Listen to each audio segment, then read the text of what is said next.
But let me read it to you. It's good. Yes, yes. What does it mean? So he says, Rashi, quoting the Mechilta, teaches that the Jewish people responded to each positive commandment. In other words, when they got the Aseres HaDibros, so you have 5, the first 5 are basically positive, Excuse me, I am the Lord your God, okay? Honor your parents, keep the Shabbos, so they're positive. The last 5 are the thou shalt not, are the negative ones, right? Don't steal, right? Don't murder, don't steal, don't commit adultery, and so on. Don't testify falsely. So they are the no's. Now what he's saying, what the Mechilta is saying is that it's not written that way in the Torah, but we have the Torah Sheba'al Peh, that the Jews, when they heard each one, they had to respond. So in other words, when God said, for example, keep the Shabbos, they responded in the affirmative with a yay, Y-E-A's, yays. In other words, we call it yes. Yes, yes. Now what about the negatives? What about the negatives? So the Rav quotes Rashi, and Rashi said, but there's 2 views. Rashi doesn't quote the whole machlokas. So the one that he quotes, when they heard the no's, they responded with a loud no. Not that, what? No, with a no. Yeah, but no, not that I'm not going to do it. But that's murder, no. In other words, I'm not going to do that, right? Okay, so that makes sense, no? If I say to you, don't cross against the light. You say no. I mean, meaning you're right. I agree. I'm not going to do that. That's basically. Let me just get some water.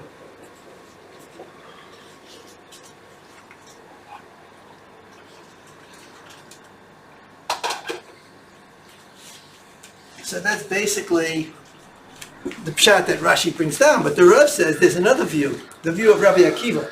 Rabbi Akiva said that with regard to the second 5, they did not respond with no. They responded with a yes. With a yes.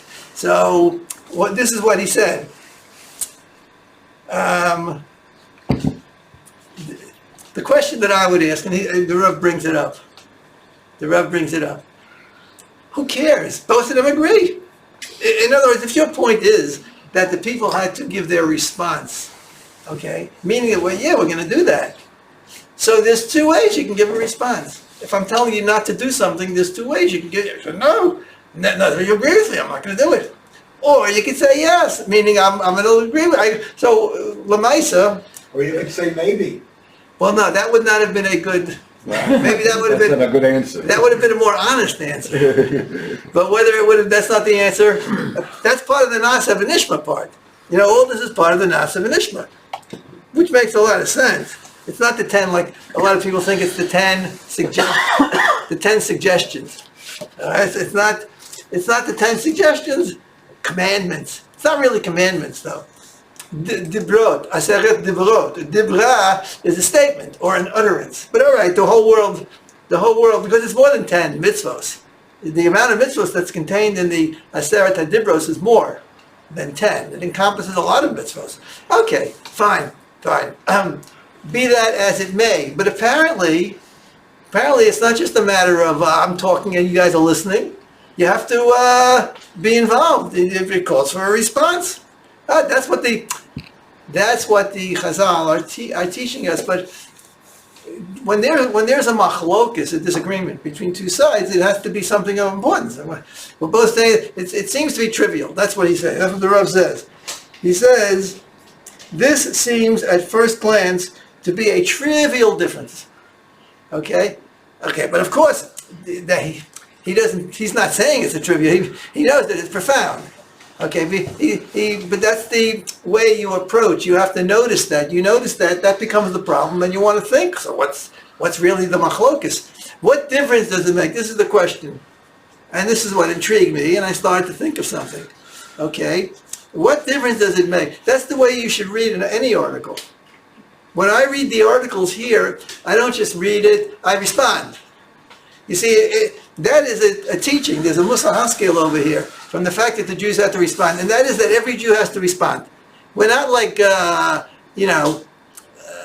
blind, just accepting and unquestioning people. You question. I mean, you see that in the Torah too. When Hashem told Abraham about the destruction of Sodom and Gomorrah, so he responded. We're not on the level of Abraham, obviously. We're not prophets, and we don't talk directly to Hashem. But studying Torah. When you're studying Torah, you have to respond. The response should be, I need to understand this. Don't be intimidated. I need to understand it. As the expression is, Torahi v'lumod ani tzarich. It's Torah, and I have to learn. I have to learn. In fact, if you're learning with a Rebbe and he gets annoyed with your questioning, because sometimes the questioning, but it's not. It's sincere questioning, but you didn't get it. I don't get it. So let's say he gets annoyed with you. So you're supposed to, because you're not supposed to be disrespectful, you say respectfully, but Torahi v'lumod ani tzarich. It's Torah. I need to learn. Excuse me. Amen. Yeah. It's hot. Yeah, it's good, hot water. Just to warm me up. Anyways, so that's my kasha. That's the kasha. You know what a kasha is. Who doesn't know what a kasha is? Good. So what would you say is the thing? Now, before I proceeded, I didn't just read the answer that the Rav gives. I know he's going to have an answer. But once you hear what the Rav is going to say, it's hard to think on your own. You become. So that's my advice to you people. Learn to read critically. Any article, whether it's Rabbi Sachs, whether it's Rabbi Weinrib, or even the Rav Soloveitchik, which I have his books. When I read something and it doesn't make sense to me, I stop and I ask the question. Okay? And then I try to think of an answer. That's how you become creative. Then I read what the Rav said. Okay? I think it was Mark Twain. Mark Twain said, I think it was Mark Twain. He says, when you get a book, okay, when he would get a book, look at the title of the book. Look at the title of the book. Then he closed the book, and he'd think of every possible thought on that subject. And then he'd read the book. Okay, I think it was Mark Twain. I'm not 100% sure. It's not practical, but whatever. You'll never get to read any books that way. But okay, anyone have any thoughts on this? What would you say? My style in general is pretty interactive. Maybe not with this group so much, but this group is interactive. You have a lot of points to make. What difference does it make if you answer to the negatives? If you answer by saying no, which Rashi brings down, or you answer by saying yes, same result. The same, seemingly the same result. Okay. All right. So if nobody has anything to say, yeah, sure. One side you say yes, the other side you say no. So one is positive, one is negative. There's a way in the Torah not to say something is bad. I think it says it's not good. Like to bring something good into the answer. That's a very profound. So there's a basic approach to this, to look positive. That's a very profound idea. I'm just going to expand on it a little bit. I'm glad you brought that up. There's a difference between saying bad. What did that? Give me the exact word. Or not good, right? Yeah. It's something bad, and the Torah says no, it's not good. It's even one word more. Yeah, but not good is more accurate, I think, because there's a chazal in the statement of the rabbis that a person should not say. I'll do the Hebrew, then I always translate. Efshi b'achila. I'm just from memory. Efshi b'achilas chazir. Okay, it's impossible for me. I can't eat the chazer. Efshi b'arayos. It's impossible for me to. I can't do the arayos are the forbidden sexual relations. I have no desire for that, and so on. But rather, what should he say? Efshi, I can do it. In other words, but what can I do? The Avi Shabashamayim gozer alai, my Father in heaven decreed upon me. In other words, a person's attitude should not be, this is disgusting. How can you even think about that? That is a very, in general, a prominent attitude in the Frum Welt, in the Frum community. So you get the feeling that, this is disgusting. How can people behave that way? Women don't dress modestly. That's disgusting. How could you? No. That's not the correct attitude. It's not ra. You see, there's nothing There's nothing in the world that's Ra. In fact, I once heard from a Rab that said, a very nice idea, because the Torah says that when you come to the land of Israel, because the Rambam holds when they first invaded the land of Israel, they were permitted to eat treif, tarfus. In fact, they are permitted to eat treif, the soldiers in a time of war, if they don't have kosher food immediately.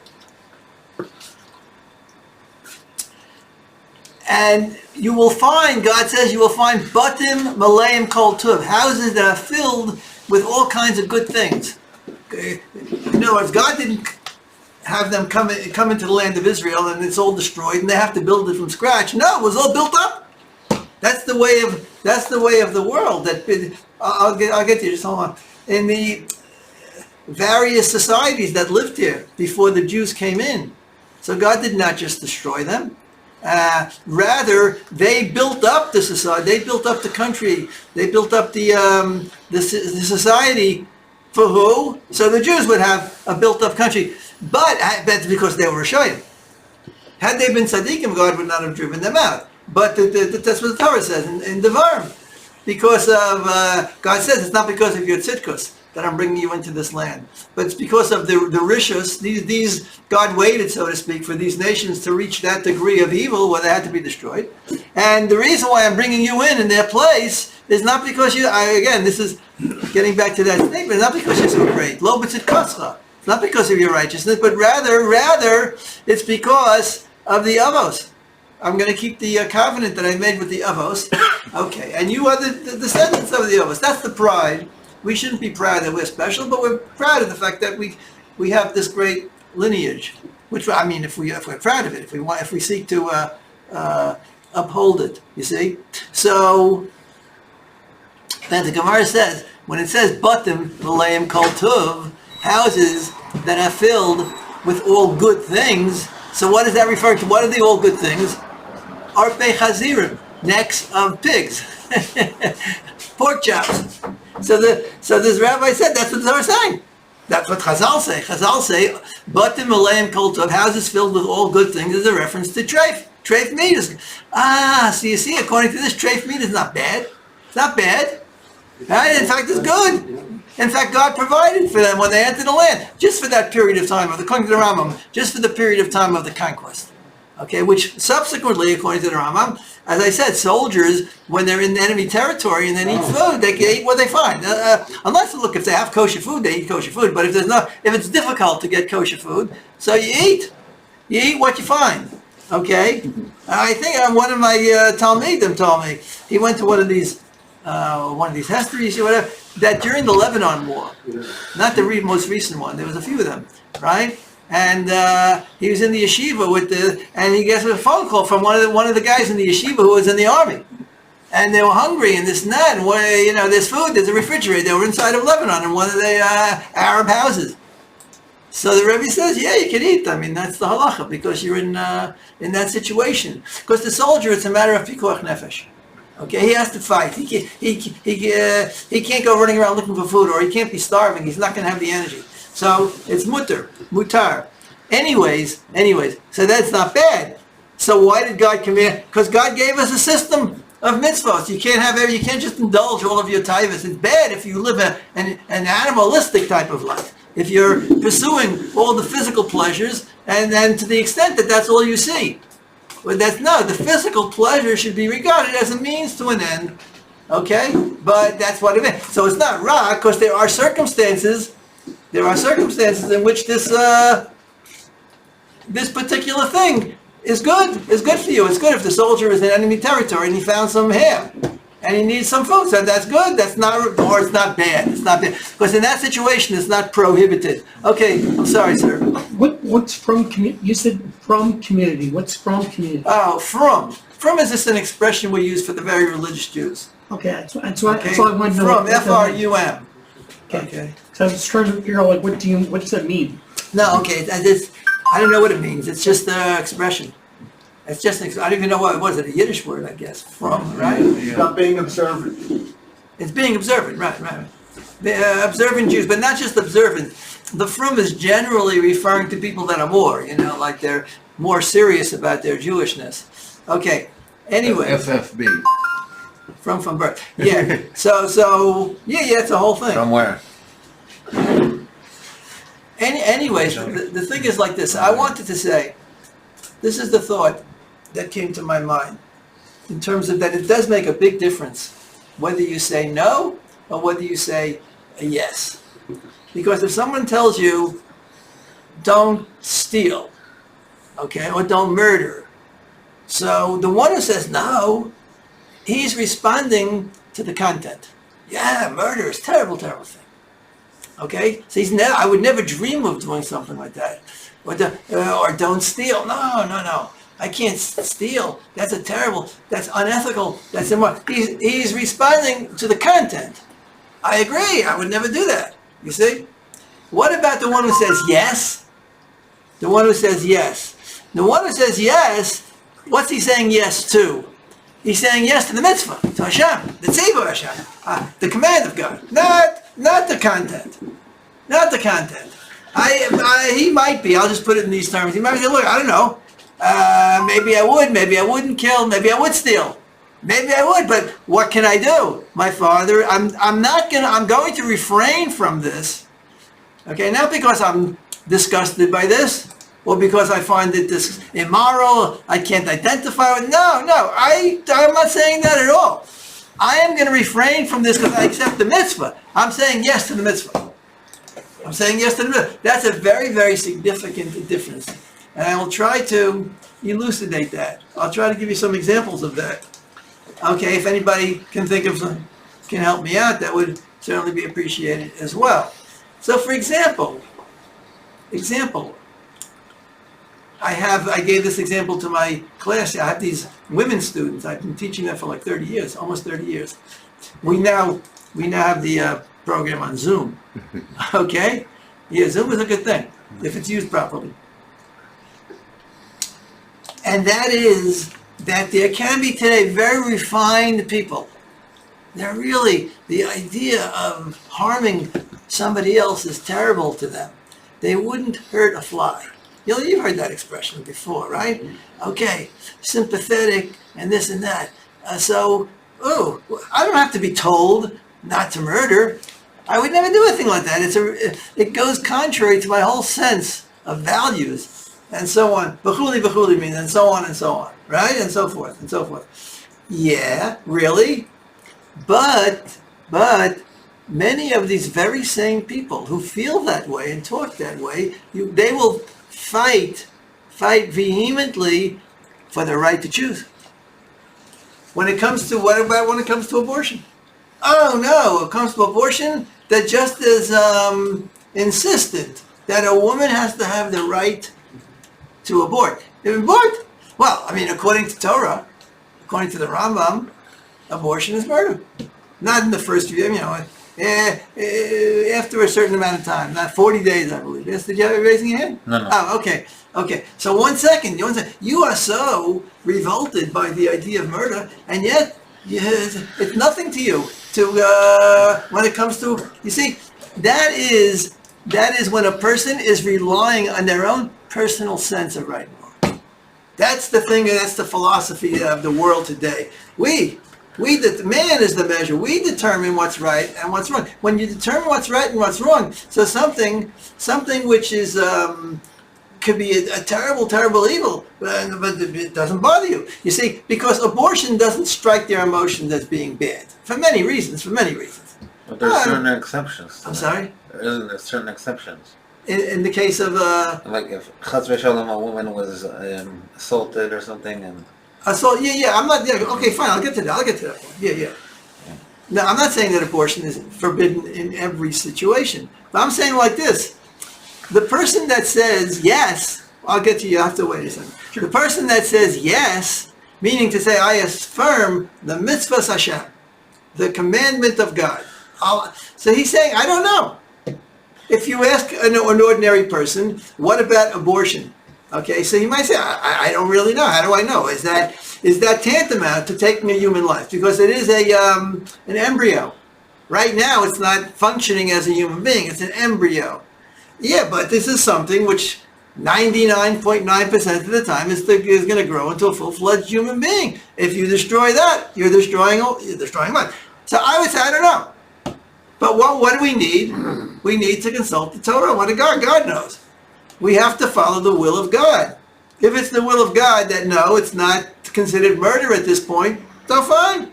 Then you can have the possibility of abortion. But if it's the will of God that no, that you have to refrain from from committing an abortion because this is considered to be murder. It's considered to be murder according to the Rambam. It doesn't carry the death penalty for Jews, but it does carry the death penalty for a Gentile. If a Gentile commits abortion, very serious matter. It has all kinds of consequences. It is considered murder, and he is subject to the death penalty. Of course, we don't have this today, but I mentioned this because it's part of the Torah, to give you an understanding. Okay? So, that I think is one good example. Another example. Okay, should I take the question first? Go ahead, get your question. I was, And I'm going to get to your point. Don't let me forget your point. Go ahead. I was going to ask Rabbi, like, why we get into politics like that? Like, why does it matter? Or from a religious standpoint, like, personally, like, I personally think, like, why do we get involved in that? Why should we get involved? Who's we? Why should the government get involved in that? The government? Yeah, Oh, okay. I'm not getting into the politics of it. I'm just getting into the law, the Jewish yeah. halacha. Jewish halacha makes sense, but not Jewish not halacha. government. Yeah. I'm not talking about the government because the government is a different issue. It's a different question. Before I get to your point, I wanted to redress. I don't want to forget your question. Okay. Yeah. So when you turn to the halacha and you ask, what does God say about this? Okay. So then it turns out that by and large, abortion is prohibited, right? However, not absolute. That's where we differ from the from the Catholics. We differ from the Catholics on abortion because the Catholics are also against abortion. But the Catholics are so against abortion that even if it's the life of the mother. In other words, what happens in a case where the life of the mother is at stake? Okay? That the mother cannot continue. They're making a choice on who's to die and who's Right. to die. That's already a very difficult decision. Right. Okay, but that again, I can't make that decision. See, we have to know our limits. I can't make that decision. If it's a question of save the mother at the cost of the baby, you need to abort the fetus in order to save the life of the mother. Or no, the mother will die, but you could save the fetus. What happens? So Jewish law, it's a very complicated, but Jewish law determines that in that case you save the life of the With the mother. you save the life of the mother. Correct. That's where we differ from the Catholics. The Catholics are so anti-abortion that even in that situation, so we say like this. These are not questions that we human intelligence could decide on their own. The greatest chachamim, the greatest wise people couldn't. How do you know? You can't decide which comes first. But that's why we have to consult the halacha. Okay, I'm going to give this gentleman a go ahead. No, Yaakov Meir, right? Yes, no, no. I have another example which comes directly from Rashi. Not from Rashi? From From Rashi. Yeah. The second set of the Seder Dibrot in Devarim, Correct. it says, כבד את אביך ואת אמך, למען ייטב לך, אני השם. What does אני השם add? Good. And Rashi explains, you have to give cover to your parents, not because you understand it's right. You have to do it because I am telling you, which is yes. That's very, very good. Very good illustration. Very good. I'll It tell you. doesn't say afterwards, like, it'll increase, you live a long life. Yes, yes. That's the reward. But that's the reward. I'll tell you why. Because this is a case where you could really see it. Because many people today, in this modern era, okay, they don't have the idea of honoring your parents the way the Torah is. Their philosophy is you have to earn respect. Right? It depends. If my parent treats me right, then I'll show respect. Okay? If they don't, then I won't. In other words, that's the idea. I don't give you earn the respect. Therefore, it turns out if they don't like their parents, then they feel free. And even if they're bad parents, The question is, do you have to show honor and respect to bad parents? Because virtually everybody's a parent, and there are good people, bad people. There are good parents, bad parents. Okay? The answer is Ani Hashem. Yeah, it's not because. See, that's where they make the mistake. It's not They because they're think bad or good, it's because Hashem said you have to do it. exactly. It's not because they're within reason, obviously, but it's not because they're bad or they're good. It's not like in ordinary human relations, there's a certain reciprocity. Okay? Generally, if you're nice to me, I'll be nice to you. I'll be nice to you anyways, because you're a nice guy. Even if your parents are not living, you still have to... That's true, even after they're gone. That's Right. true. Yeah. That's true. Very serious matter. But as I said, in general, we tend to think I'll treat the person the way he treats me. Whether that's appropriate, and I don't know. But it's not the same thing. If you're nice to me, I'll be nice to you. If you're not nice to me, well, I don't have to be nice to you. Okay, up to a certain point, that's fine. I mean, if you invite me to your birthday party, then I'll invite you to mine. If you had a birthday party, you didn't invite me, so I won't invite you. It's sort of like tit for tat. It's like I'm sorry? Very good. Okay, very good, very good. Yeah, which destroyed the whole the Beis HaMikdash. Destroyed. Well, hopefully when we get towards the summer, we have time yet. Not to worry about the Tisha B'Av. But you see, when it comes to parents, that's not the equation. Honoring one's parents. I'll tell you another. Can I add another thing? Okay, Yaakov, I'll add another part to the Ani Hashem.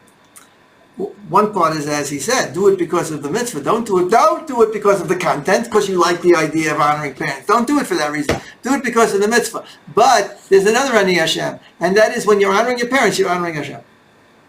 Right. Because Chazal say that there are three partners in the creation of a person. Three partners. There's the mother, there's a shutfim, there's the father, and then who's the third partner? Hashem. Hashem. They provide the. This is, 50% of the DNA and the other 50% of the... And then Hashem provides the Tzelem Elokim, the Neshama. The Christian agree. Yeah. Okay. Mm-hmm. Oh, I'm not sure. Yeah. Okay. Yeah. Well. Okay. That's a different idea. No, that's their crazy idea, the Trinity. Okay. We reject that. With both hands. Okay. No, so then another expression, see, that's another reason why you can't say if they earn my respect. Because it's not just them, you're indirectly demonstrating respect to their creator. To the creator. That's why it's such an important mitzvah. Otherwise, you might know, why is it such an important mitzvah? Like, keep it up, aim to honor your father and mother. It's just such a significant mitzvah. Because it's tied up with the whole idea of honoring Hashem. And that's vital to the development of a human being, of a child. If you don't have an idea of Hashem, I just wanted to add, can anyone think this idea that I'm saying, that there's a difference in terms of morality, whether your morality is based upon your natural inclination, your moral inclination, okay? That's what he said, Kant, the famous German philosopher, you've heard of Immanuel Kant. He said, the starry skies above me and the moral law within me. He maintained that there's such a thing as the moral law within me. What's Can I that? have this? Chumash? No. This? Oh, that's it, yeah. Because there is an answer to what you are saying. Okay. Okay. In other words, that he maintained that God implanted a moral law within people, like a conscience. Okay. In fact, you'll hear many people express this idea, and I'm going to challenge you with this idea. Is this the basis of morality? Bill, you've heard this before from other people who say, let conscience be your guide. Right? Let conscience be your guide. Is that true? Well, some people don't have a conscience. Okay. No, but okay, fine. But for those who do, he'll retort. He'll say, yeah, but for those who do, there are people that have a conscience. But so Parson says, well, let conscience be your guide. And trust your conscience. If your conscience tells you that it's no good, then don't do it. If your conscience tells you that it is good, then you can do it. Let conscience be your guide. Ma'atem omrim. What do you guys say? What do you think? Is that true? Where does conscience come from? The mind or the heart? That's a good question. I think that conscience was implanted. It comes from Walt Disney Hashem. would say it's in the heart. That's where your conscience is. Okay. And he was wrong. Okay. Why was he wrong? Say what you Why? said. Because the heart, if left to itself, is the seat of selfishness and Yeah. See, conscience. So it's both. It can't be without the mind. the mind receives from, we say, the mind receives wisdom from Hashem, and it goes through understanding, and then it communicates to the heart, to train the heart. That's But the very good. Very untrained heart- excellent point. the See, untrained conscience. heart is the seat of danger. I would add this another statement. Conscience can be corrupted. Conscience is vulnerable. I will tell you this: when the Nazis murdered the Jews and children and so on and so forth, that was their conscience. They thought that they're doing the right thing, the moral thing, because the way they understood the Jews is so vile and the enemies of mankind that they were doing a big mitzvah for mankind. That sounds crazy. Yeah. But there is also this part which comes before the second part, this part. Okay. רצון עליון Okay. ורצון תחתון. Okay. I'll have to do it maybe next time. I can't. Yeah. Let me finish this. But yeah. In other words, no. Your conscience can deceive you. What chutzpah? Why would God have to give us commandments, mitzvahs, if He already gave us a conscience? You have a conscience, and if we're saying that your conscience is right, your conscience is going to lead you to the good. Well, first of all, it can't be, because everybody's conscience is different. This guy thinks that's good, this guy thinks that's good. The Nazis thought it was good, and Stalin thought what he was doing was good. You have to understand, I know this sounds crazy, but Hitler was an idealist. Idealists are very dangerous people. These were his ideals. It shows you how corrupted and false and far from truth ideals can be. Because he has this element within him of conscience, and he's searching for the ideal. And once you're fixated upon the ideal, it's dangerous. You see, because once something becomes an ideal, then there's nothing to hold you back. There's no guilt. Guilt is a mechanism. See, guilt doesn't tell you necessarily that something is wrong. I always tell this. Sometimes people suffer from excessive guilt. Excessive guilt. What's wrong with excessive guilt? If guilt is a good thing, what's wrong with excessive guilt? Right? You say, when you feel, it's very interesting. Sometimes you can be doing a good thing, the right thing, and you'll feel guilty about it. Give you an example. Parents.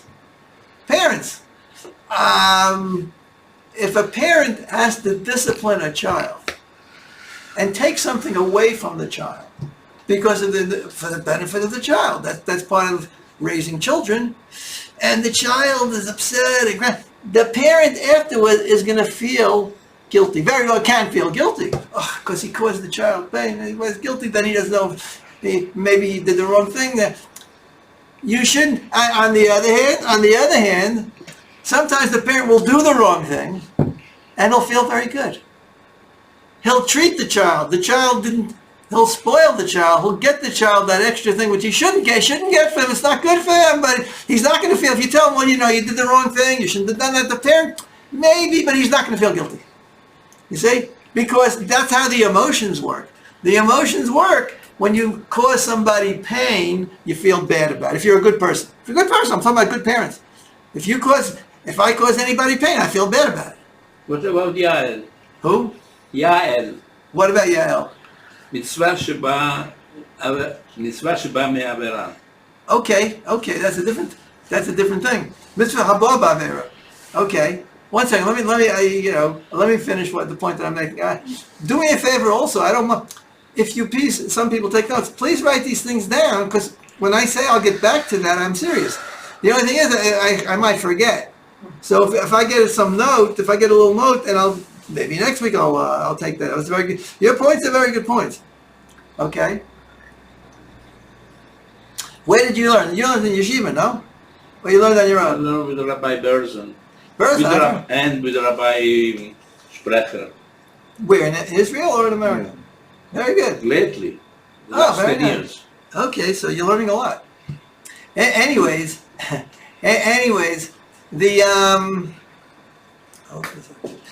that's a perfect example of how the emotions will deceive you. Again, this Rav I've been quoting before, not Rabbi Soloveitchik, is that what should your attitude, because you'll see, there are some parents that really do everything for their children, they try, and the child doesn't turn out to be, so good, let's put it, they'll use those words, okay? Look at Esau. Okay, yeah, that's a good example. It's not a perfect science. You can have great parents, there's no guarantee. Because you're dealing with an independent human being, and he develops a mind of his own, so with all your instruction and teaching, he makes his own choices. They deal with that in the Torah. Right, it's not your fault. Nevertheless, you'll feel guilty. On the other hand, I've seen parents that did all the wrong things. Didn't even send their kids to yeshiva, did that. They didn't do anything to raise their children to be, Torah observing Jews and good people and the whole thing. And their children turned out to be wonderful. Tzaddikim. And how is the person supposed to, these parents are going to be proud. Like, look what a great parent I am. Look what I produced. What? You didn't have anything to do with that. So this rabbi said that parents should not base their feeling about their parenting. They shouldn't base it on the results. Okay? The fact that your child did not turn out to so well and so on and so forth is not necessarily an indication that you're at fault. The fact that your child turned out to be so great, no, that is also not necessarily. What should you base your feeling on? Did I do the right thing by Hashem? Did I do what I was supposed to do? If you did what you were supposed to do, and you tried, and you were with the child, you did the right things, but he has bechira, he chose his own path, it's not your fault. On the other hand, if you neglected all of your responsibilities, and in spite of all that, because that's what we hold, that no human being is a creature of circumstances. You have bechira, you have freedom. Even if you got a bad upbringing, even if you got a bad education, you can correct it. You can extricate yourself. Like Abraham Avinu extricated himself from being an Oved Avodah Zarah, or an idol worshiper. That's one of the greatest stories in all of history. He was raised, the Rambam says, he was raised to worship idols. And he went to church with his parents and this and that. But he said his mind, the mind was working. You can't stop that mind from working. He was questioning by day, questioning, until he began to realize what a mistake this was. And so on, and the rest is history, as they say. Yes, Yaakov, I thought you were raising your hand, I'm sorry. I'm sorry you're raising your hand. You see? So now there's an interesting, I wanted to tie this in. But please, ask me your question. I'll try to remember your question and deal with it. But if I forget, you'll have to remind me. There's a very interesting law. Mishpatim. We just read Mishpatim, right? This week is Truma. All these laws are so fascinating. Now we encounter in Mishpatim. Hold it a second. Two very interesting mitzvot. I don't know how popular they are. Commandments in Mishpatim. I'm going to read it to you, and I'd like you to tell me what's the problem here? Like, what's difficult? What requires explanation? It says, this is in Perek Chav Gimel, Pasuk Gimel, Pasuk Dalet. Ki tifka shor o yivcha o chamaru toeh. If you should encounter the ox of your enemy, or his donkey straying. In other words, it's lost. You encounter the lost animal of who? O Yivcha, your enemy. Your enemy. Hashev teshivenu. You should certainly return it to him. Okay, that's mitzvah number one. That's what we all know as Hashavat Avedah, restoring a lost object. Okay, that's a great mitzvah, right?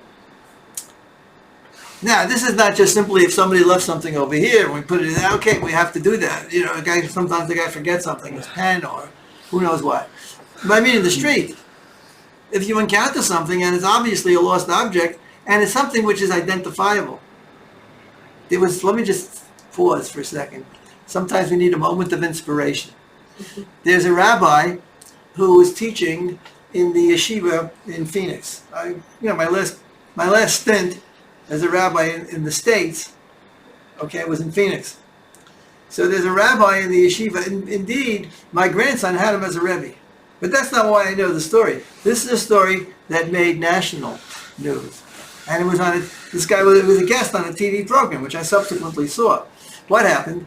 So not when he was in Phoenix. I don't know where he was, but maybe Baltimore. I'm not sure where he was before. So him, man, my wife and small children, you know, and he needed a desk. He needed a desk. So there was this, you know, somebody, I don't know, Selling a desk. a desk, a woman, an older woman. You know the story? Sure. All right, okay. Well, you don't know the story. Most people don't know the story. She was selling the desk. If I get it wrong on a detail, you can help me out. So they brought the desk in. But somehow something had to be, it was too big to get into the room, something like that. And they had to, Shave it. what? Shave it. Yeah, right. They had to saw it down upon in order to get into the room. What happened was they discovered something in one of the drawers. Okay, there was a bag, and he took out the bag, you know, and inside of the bag was no less than $98,000 cash, cold cash, no cash. Okay, so most people, wow, that's a windfall. Huh? No, not a bad idea. I think they paid $150 for the desk. For the desk. They paid $150 for the desk. $150 for a $98,000 got desk. $98,000. So what he did was, instantaneously, called up the woman. The woman was an older woman. I guess she had, you know, there's something like that. A lot of times you put away things and you totally forget about them. I don't know if you have that. I have that. Totally forget about them. And I know because I was clearing out my house from Phoenix to move here. And you discover things. Wow, I didn't know I had that. You know, I hadn't seen that in years. I thought it was gone. No, so this is an older woman, and it's very, very possible. Yeah, you put something away, and then you totally forget about it. You might discover, you might have hidden.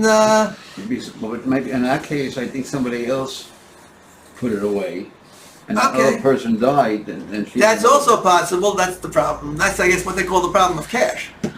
There's problems. I mean, people want cash, but you know, the thing is, It's possible the money wasn't hers either. It could have been the first donor 5 times removed, if you forgot I about don't it. know about that. I mean, it was pretty clear that she was the owner. So he called her up. He called her up and returned the money immediately. And this was what they call a big Kiddush Hashem. I mean, that's like you know what the woman did? She gave him back the $150 that he paid for the desk. that was generous of her. Yeah. That was generous. But this made it to across the nation. This guy Stephen Harvey, is that his name? This guy has one of these quiz shows. Oh yeah, so Family Feud show. yeah. He's very good. He's a funny guy, a good host. You still have the clip? If you have the clip, you can send it out. It's kedai to see I it. don't think I have. I saw the clip. I don't know if I still have it. He was my grandson's Rebbe, and the audience, they were all applauding. It's like a marvelous thing. And when he was being interviewed, he had an opportunity to explain. Of course, he was saying, "Well, did Stephen Harvey was saying, did at least when you first saw it, did you at first have the desire like to keep it, or you know?" And he says, "No." He says, "It's not ours." And well, what about your wife? Did she have any objections? And so, he says, "No, we were both raised with the Torah. That's the way we were raised." It was beautiful. It was beautiful. In other words, this guy was amazed. Because in his world, you know, if you have a chance to look what's going on in the United States, people are looting stores like crazy. It's not even theft anymore. Up to I think in California, up to $1,000 is all right. It's like, right? I'm serious. Right? Up to $1,000 is okay. There's a whole breakdown of law and order. But the idea that a person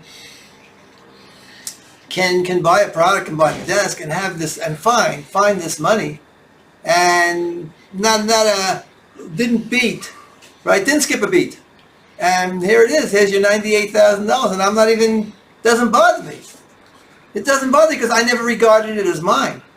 Why? Because I live according to the Torah. That was the beautiful part of it. Not because I'm a nice guy. There may be people, you see, there may be people out there that would do the same. But Steve Harvey is a religious guy. Okay, there may be, He could understand that. there may be non-religious people because there are non-religious people that fancy themselves as being moral and ethical. It's not That would Jewish. return it. That would return it. No, they would return it. I'm not saying that there's only a person who's religious would return it. I'm not saying that. And there are religious people out there that maybe wouldn't return it. You see? Maybe wouldn't. I found it really. You found it? Yeah. It said it happened in 2013, but it happened in Connecticut. Connecticut. Connecticut. Okay, I didn't know where exactly. Okay. Yeah. So All right, so send it out. If anyone wants it, maybe you'll do a, I don't know how I sent it. I don't know who I sent it to. I don't know. Does anyone know, have all the I just sent it emails? to Danish. No. You sent it to me? No. Send Yeah, it but- to him, and if you can, if you know I'll them, I'll send it in. you can ask Rabbi Diamond. Rabbi Diamond. That would be. Yeah, because never. I'm sure Chabad. Sure. It said, I'm sure Chabad would be. I Would hear, like to I hear speak. Rabbi Diamond. I mean, Diamond and Rabbi Goldman. Sure. Okay. Okay. Anyways, it's a very heartwarming type of thing. See, to me, the beauty of it was because he said it's because of the Torah, and that's why he didn't have any hesitation whatsoever, because that's the way I'm raised. I'm raised to follow the Torah. That's the Kiddush Hashem, the sanctification of God in the story. Again, Yaakov, did you have your hand up before? Oh, because sometimes it looks like you want to say something. The Does the flip side apply, that you buy the desk, he brings it into the apartment, everything collapses? Should he get his money back from the woman? that's a different kind of a question. It's the same question, you buy it as is. Well, that's a good. I'm not talking about that. If you buy it as is, so then yeah, whatever you're accepting, whatever it is, that's it. So that's fine. But if you didn't buy it as is, that's what we call a mekach tos, a mistaken sale. If you buy a car from another person, so on and so forth, it turns out that it doesn't have brakes. That's a phony deal. That's fake news.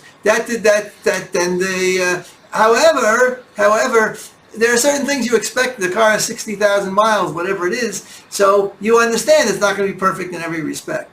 So then it's a good sale, and because you didn't, unless you specified. Okay, so that's a separate point. That in these types of contractual arrangements, it's got to be honest. It's got to be honest. You got to deliver what the other person assumed you're going to be delivering. So unless you inform. So there is such a thing as is. Okay. All right. Any other questions? We just have a couple of minutes left. I will continue. I don't know if I can finish this aspect of it. I started with the two mitzvot. The mitzvah of Hashavat Aveda, returning an Aveda. There's another mitzvah that's connected to it. And that is the next pasuk says, Ki terech hamos sonacha. The Torah is talking in the culture of the times. If you see the donkey of your enemy, again, fallen under its load. They used to load their goods onto animals, and they would travel that way. But sometimes it's too much; it's too heavy, and the animal would be, crushed under the burden. And you don't want to help the guy. Plain pshat. Rashi learns it's a question mark. But plain pshat is he's my enemy. I don't want to help him. In other words, I'll just end. We'll continue. But I just want to end it on this note. I was discussing this with a Talmud of mine this morning, actually, and I said that today people don't travel usually with donkeys and that stuff. I said today would probably be like a car. If you're driving on the road, okay, and somebody's car is broken down, okay, so you're obligated to, a fellow Jew, you're obligated to lend assistance, pull over, and then help the guy, whatever you can help, obviously. If it's safe. I'm sorry? If it's safe, sometimes on the highway. Okay, you're right. Well, if it's not safe, you gotta help the other guy too. He's also not safe. So at least give him a ride, and then to the nearest gas station. Okay.